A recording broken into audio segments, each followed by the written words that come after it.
গত দু একদিন পূর্বে আমি একজন ভাইয়ের সাথে মিটিং করলাম, যিনি ক্যালিফোর্নিয়াতে অ্যামাজনের অফিসের মধ্যে জব করতেছে, অ্যামাজন ব্র্যান্ড রেজিস্ট্রি প্রফেশনে।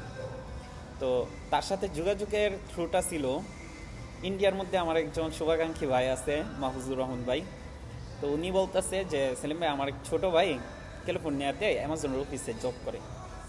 পরে আমি বললাম ঠিক আছে, তাহলে ওনার সাথে একটা মিটিং করেন। উনি ইন্ডিয়াতে আসছে আর কি। তো পরে ওনার সাথে মিটিং করলাম, তো ওনার সাথে দীর্ঘক্ষণ কথা বললাম। তো কথার থ্রুতে হঠাৎ মাঝখানে আমি তাকে বললাম যে আপনি তো অ্যামাজন অফিসে জব করতেছেন, সো আপনি আমার একটা কাজ করে দিতে পারবেন কিনা। যে কি, যে আমার আন্ডারে কিছু পোলাবান আছে যাদের অ্যামাজন অ্যাকাউন্ট রিসেন্টলি সাসপেন্ডেড। ওই যে মনে করেন ভুলভাল জায়গা থেকে অ্যামাজন শিখে হোলসেল করতে গেছে, রিসেল করতে গেছে, এইসব করে মনে করেন অ্যামাজন অ্যাকাউন্টগুলো সাসপেন্ড হয়েছে। এখন যেই ব্র্যান্ডের কাছ থেকে নিয়েছিল, প্রোডাক্ট নিয়েছিল, সেই ব্র্যান্ডের অ্যাপ্রুভাল বা সেই ব্র্যান্ডের ইনভয়েস এখন অ্যামাজন অ্যাকসেপ্ট করতেছে। যাই হোক, অনেক কাহিনী। এখন সেই অ্যাকাউন্টগুলো সাসপেন্ড আছে, তো অ্যাকাউন্টগুলো আপনি কি ঠিক করে দিতে পারবেন কি না? আপনি তো অফিসে আছেন, তার কাছ থেকে বিষয়টা জানার জন্য। তো উনি বলতেছে যে ভাই, আপনার সাথে কথা বলে অনেক ভালো লাগলো, অনেকক্ষণ কথা বলছি। আর আপনি মাহফুজ ভাইয়ের মানে একজন কাছের একজন মানুষ, সো এই কাজ আমি করতেই পারবো, এটা কোনো ব্যাপার না আমার জন্য। কিন্তু বিষয়টা হচ্ছে, এটা করলে দুইটা সমস্যা হবে। এক নাম্বার, আপনার অ্যাকাউন্টটা কয়েকদিন পরেই 10-15 দিন পরে আবার অ্যাকাউন্টটা সাসপেন্ড হয়ে যাবে। কারণ আমি যদি আপনার অ্যাকাউন্টটা ঠিক করে দিই, তাহলে দেখা যাবে আপনার অ্যাকাউন্টটা, আমি শুধুমাত্র একটা ক্লিক লাগবে, একটা ক্লিক দিলেই আপনার অ্যাকাউন্টটা ঠিক হয়ে যাবে। কিন্তু আপনার অ্যাকাউন্টটা যে একটা ব্যাড রেপুটেশনের মধ্যে পড়ে গেছে, সেটা কিন্তু আমি এই থেকে সার্ভার থেকে কিন্তু আমি রিমুভ করতে পারবো না। তো যখন কিনা এটা এর রুলের মধ্যে আবার পড়ে যাবে, তখন আপনার অ্যাকাউন্টটা আবার সাসপেন্ড করে দেবে। সর্বোচ্চ দেখা যাবে 1 মাস বা 1.5 মাস হয়ে গেল।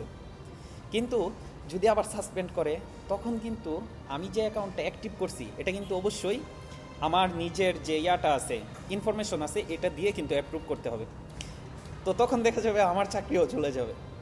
তো এই কারণে মনে করেন আমি সাজেস্ট করব যে যদি টাকাও লাগে, তারপরেও চেষ্টা করেন ওই ব্র্যান্ডের সাথে বা একদম মেইন ব্র্যান্ড যেটা আছে তাদের সাথে যোগাযোগ করে আপনি প্রপার ইনভয়েসটা যেভাবে হোক ম্যানেজ করার জন্য এবং ওইটা আপলোড করার চেষ্টা করেন। আর যদি না পারেন, তাহলে এই অ্যাকাউন্টের আশাবাদ দেন। আর যে বিষয়টা আর কি মেইন মেসেজ, সেটা হচ্ছে তিনি বলতেছে ভাই, আপনারা অ্যামাজনের পলিসি সম্পর্কে কতটুকু জানেন আই ডোন্ট নো। বাকি অ্যামাজন বর্তমানে পুরা রুলটাই হচ্ছে মানে এআই মডেল হয়ে গেছে। আমি যে রিসেন্টলি ইন্ডিয়াতে আছি, আমি কিন্তু এখনও অ্যামাজনের মধ্যে জব করতেছি, রিসেন্টলিও আমি জবের মধ্যে অ্যাক্টিভ আছি। তো এটা কিভাবে, আমার আন্ডারে হচ্ছে অনেকগুলো এআই মডেল কাজ করতেছে, ঠিক আছে। আমি পরিপূর্ণ বিষয়টা এআইয়ের দ্বারা হ্যান্ডেল করি। এখন বর্তমানে অ্যামাজনের মধ্যে আপনারা যত কিছু আবেদন করেন, ব্র্যান্ডের জন্য যে আবেদন করতেছেন, এই সকল বিষয়গুলো আমরা ম্যানুয়ালি এখন করি না। এই প্রত্যেকটা বিষয় দেখা যায় এখন এআইয়ের মডেল দ্বারা প্রত্যেকটা বিষয় মনে করেন হ্যান্ডেল করা হচ্ছে। সো এআই মানুষের মতো কোনো আবেগ নিয়ে চলে না। এআই হচ্ছে মনে করেন তার কাছে যেটা সঠিক, সে সেটা সঠিকভাবে একদম অ্যাপ্রুভ করে দিবে। তার কাছে যেটা ভুল মনে হবে, সে সেটা মনে করেন কখনোই অ্যাপ্রুভ করবে না।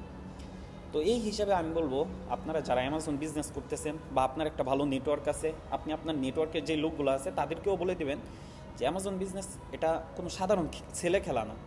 এটার ক্ষেত্রে সবাই যেন অনেক সতর্কতা অবলম্বন করে, এবং যদি ভালোভাবে তারা অ্যামাজন বিজনেস করে, তাদের অ্যাকাউন্টের মধ্যে কখনোই কোনো ব্যাড ইফেক্ট পড়বে না। এবং অ্যামাজন, আপনি দেখবেন অ্যামাজন সবসময় কী করে, একবার বা দুইবার আপনাকে কিন্তু অ্যাড রিস্ক এরকমভাবে আপনার অ্যাকাউন্টের মধ্যে কিন্তু মানে কি সতর্কতা জারি করে যে আপনি সাবধান হন, ঠিক আছে। তো অ্যামাজন চায় না যে আপনারা বিজনেস না করেন, অ্যামাজন চায় যে আপনারা বিজনেস করেন অ্যামাজনের মধ্যে, ঠিক আছে। কারণ অ্যামাজনের বয়স কত হয়েছে, মাত্র কয়েকদিন হয়েছে। অ্যামাজন কিন্তু আজীবন চলবে, এটা অ্যামাজনের নিয়ম। তো অ্যামাজন চায় আপনারা আসেন। তো এই হিসাবে আমি বলবো যে আপনি মনে করেন আপনার চ্যানেলে যারা আছে তাদেরকে এই জিনিসটা মেসেজটা দিয়ে দিবেন।